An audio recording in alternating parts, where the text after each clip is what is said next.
Hello everyone, you welcome to this about the fate of over 12 young Cameroonians who were held hostage in Kuwait. Stay with us.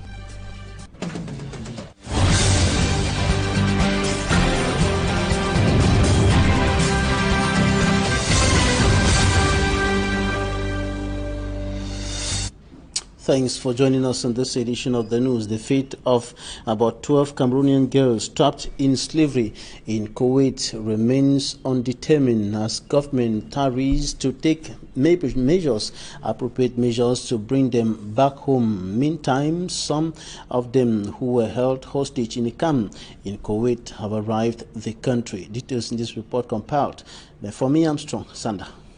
Sidoni and Elizabeth Nanjewase are two of 12 Cameroonian girls who are still in slavery in Kuwait.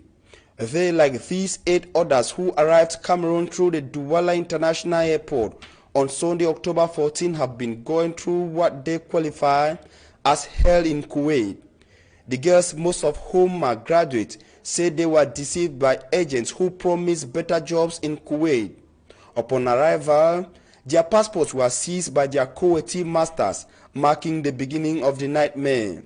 They were turned into domestic servants, forced to work for more than 17 hours without rest. Their attempts to resist landed them in an inhuman prison, where they say over 30 of them, taxed recalcitrant domestic servants, were detained on 1 square meal a day. A situation in which some have been for many years before the viral video which brought their misery to the forefront. People of goodwill and non-governmental organizations immediately employed efforts to ensure their release and safe trip back to Cameroon.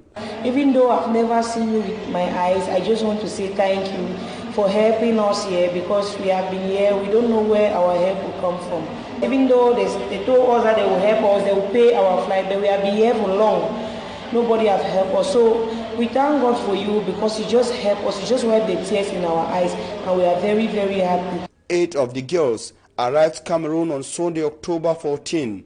Sidoni is expected in the days ahead, but Elizabeth Nanjewase, though not certain of her fate, is positive. So she will be coming today, but for me, I think when she reach Cameroon, I'll be there also. She and 11 other Cameroonian Streets and protests if the Constitutional Council publish what the coalition describes as fake results of the presidential election. The press conference was interrupted by security officers on the instructions of the divisional officer of the Douala 1 subdivision, and so it was moved from the initial venue to the headquarters of the Network of Human Rights Defenders in Central Africa, REDAC. Details in this report.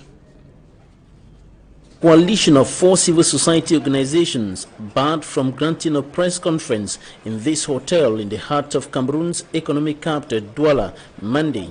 Upon their arrival at the hotel, officials of the Network of Human Rights Defenders in Central Africa, REDAC, Dynamique Citoyenne, Amont Avenue, and Wilf Cameroon get into an unfriendly word exchange with the hotel manager.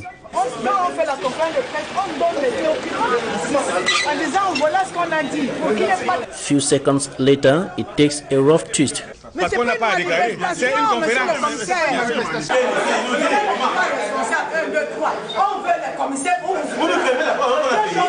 The manager explains that the divisional officer for Douala 1 has instructed him to stop the meeting if organizers don't present an authorization from the administration.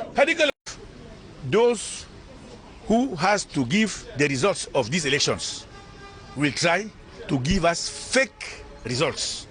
Cameroonians must stand up and mobilize to oppose themselves to these results. That's why we are warning the Constitutional Council that they have to give us the true results.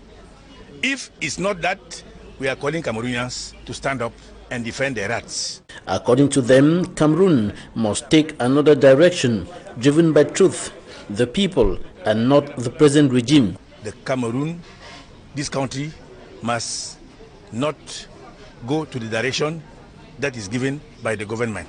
Because when we see the reactions of the government today, we think that they are looking for an occasion to oppose violence to the population. We are calling them to be vigilant, not to allow the politicians to oppose them, because everybody is coming from a region.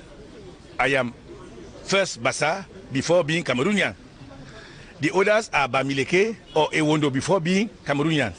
But we too, all we know that we are Cameroonians. Concerning the press statement of the Cameroon Renaissance Movement CRM presidential candidate Professor Maurice Kamto, who said Cameroonians have given him a mandate that he will protect and fight for, the civil society leaders say it is not the violation of any law, but a right. The rights of everybody is to say what he has as evidence relating to the elections. If Kamto has some evidences showing that he has won the election, he has told it. But we know that officially the results are awaited from the Constitutional Council. La violence en ce moment ne peut causer que davantage de trop.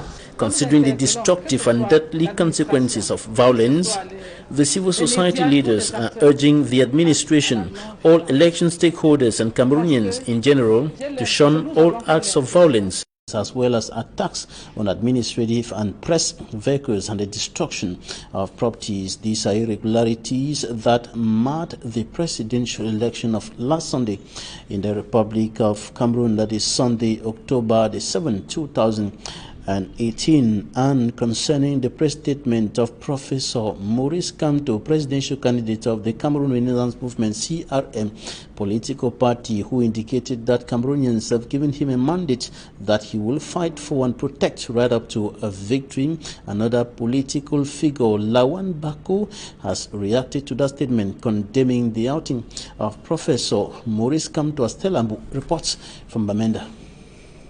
Professor Maurice Kamto's declaration, Monday, October 8th, at the CRM party's headquarters in Yaoundé, has been sparking reactions both nationally and internationally.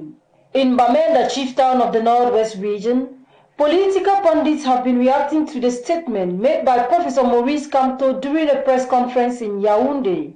According to Elhaj Lawan Bako, he declared himself winner of the October 7th presidential election. It's unfortunate that one of the candidates, Professor Maurice Kamto, have declared himself winner.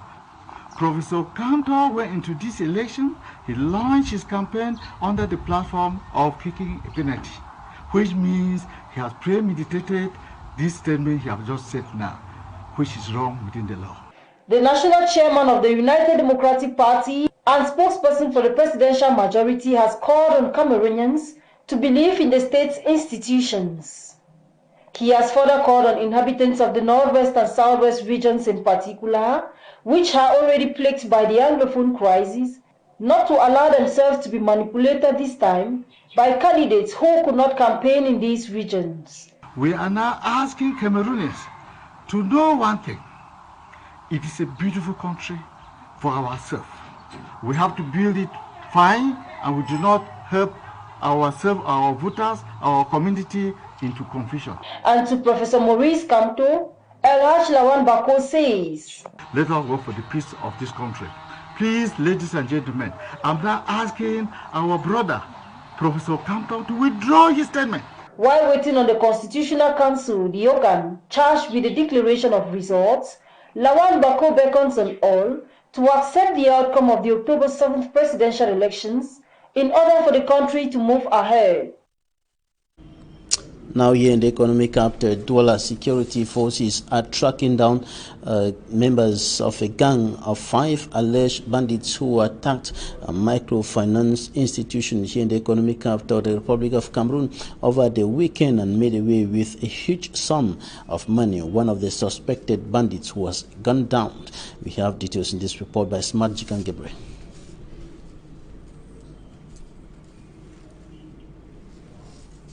Smart Jikan Gabriel with this report on alleged bandits who attacked a microfinance institution here in Douala over the weekend and made away with huge sums of money, and the forces of law and order have opened investigations to track down members of that gang of 5. One of them was killed. It was at this microfinance institution that a gang of thieves operated this weekend. Even though the real amount stolen by the thieves wasn't communicated, the cashiers at the microfinance house were surprised at the incident. According to one of their clients who came to withdraw money that morning, I went in without any problem, but suddenly they moved a gun and put me on gunpoint. They said they don't want to kill after the incident. I don't enter. Today I want to enter. Them holding me. Them go put me for the people where them shooting. He said, "Mommy, she don't. I've been come take money. I know we get money for the bookkeeper. I've been come for take up. Now only the telephone then. The telephone then take up." Before the police could arrive at the scene of the incident, no traces. But fortunately, the commercial motorcycle riders pursued the thieves and caught up with one in the Faurouche Besenge neighborhood. He was caught with an automatic pistol that aided him and his colleagues to operate successfully. Before the security forces could arrive, it was already late, as they only transported the body to the mortuary. Investigations have been opened to track down the 3 runaway members of the gang. The National Gendarmerie is stepping up efforts to curb road accidents on highways across the Republic of Cameroon. Over the weekend, some officials of the National Gendarmerie were patrolling on National Highway number 5 with focus on reducing speed, which has been identified as one of the major causes of the road accidents recorded on highways across the country. Franklin Mwabi has more.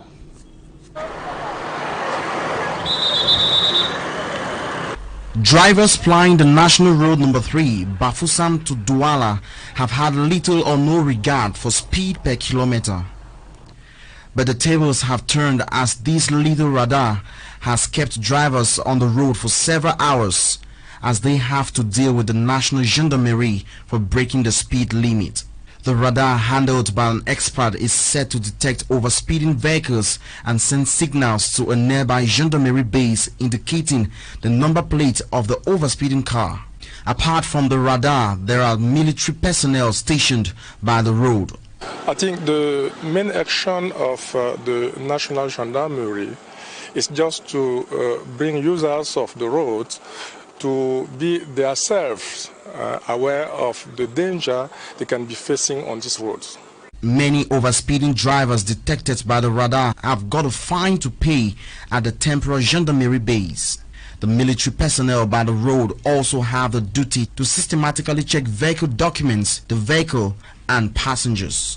This road safety system put by the National Gendarmerie is part of the Anti-Corruption Committee of the military to reduce the rate of road accidents in Cameroon, which has been on the rise since the start of 2018. However, this will only be possible if the military is consistent in carrying out this laudable exercise. Deputy Commander of the Littoral Gendarmerie Légion Boum Bissoué Raymond, leading that operation on National Highway number 5 under the instructions of the Secretary of State for Defense in charge of the National Gendarmerie. Now we talk about the security of school-going kids across the country. It has been noticed that many of them are going to school at serious risk simply because they are not accompanied by their parents or guardians. A case in point in this case, the locality of Lum with Jacquino Moulon and Franklin Mwabi. Security challenges in most towns in the Mongo division due to their proximity to the crisis-hit southwest region has forced parents to accompany their children to and back from school. Insecurity weakness in our country.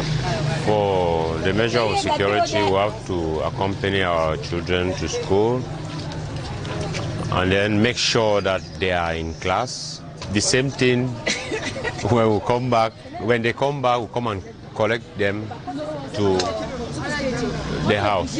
However, some parents say they are too busy to fend for the family and at the same time look after their children. They think children should be able to stand up for themselves.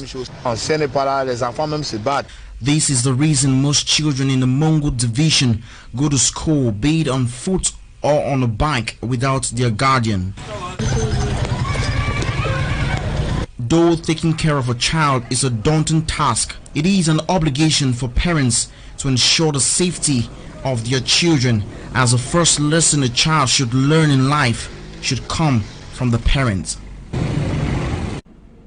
Parents, guardians, accompany your school-going kids to school and back in order to ensure their security and safety. And that's it for this edition of the news on Equinox Television. Thanks for staying with us. Goodbye.